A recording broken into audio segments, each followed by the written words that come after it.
Hey everybody, this is Tim. I'm up here again in the Beartooth Mountains, my happy place, close to God, away from people.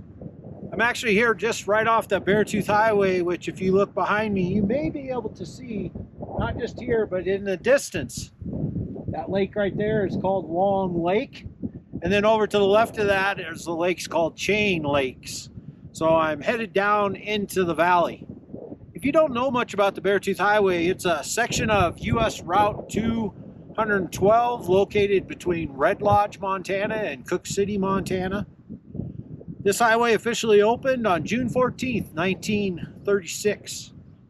It traces a series of steep zigzags and switchbacks along the Montana and Wyoming border along the 45th parallel.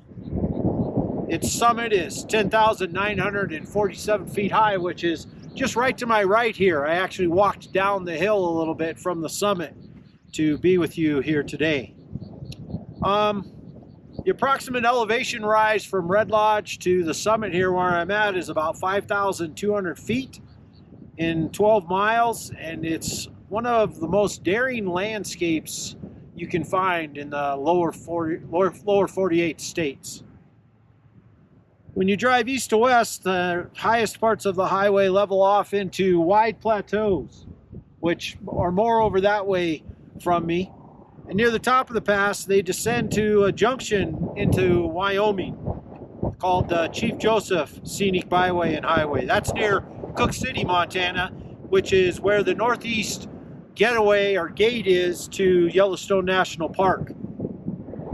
On the way, you might pass numerous lakes here in the Absaroka Beartooth Wilderness, which borders the highway along much of the route. And when you come here, as I do each week, you can really call it a mountaintop experience.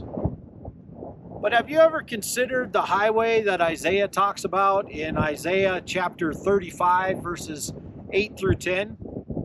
Yeah, look it up. There's really a highway in the Bible. The Messiah's kingdom will have this very special highway running through the midst of it.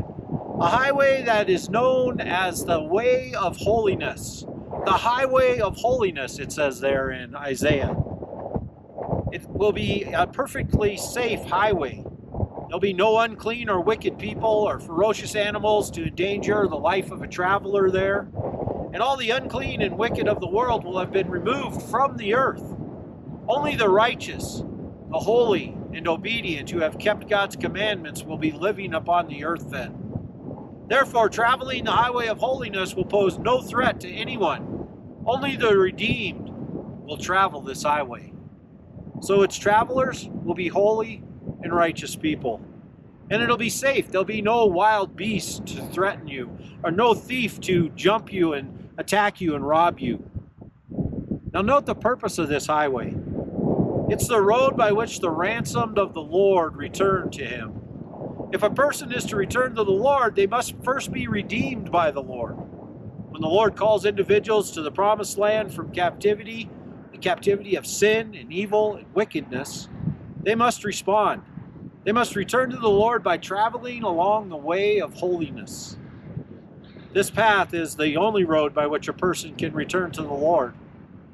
In Messiah's kingdom, the highway of holiness will be the road that leads to Zion, or to Jerusalem, the capital of the Messiah's government.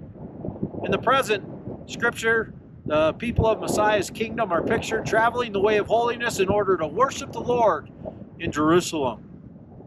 So the purpose of the highway is to be the road for the ransom to return to the Lord. It's to be the road leading to Zion, where people will go and worship God.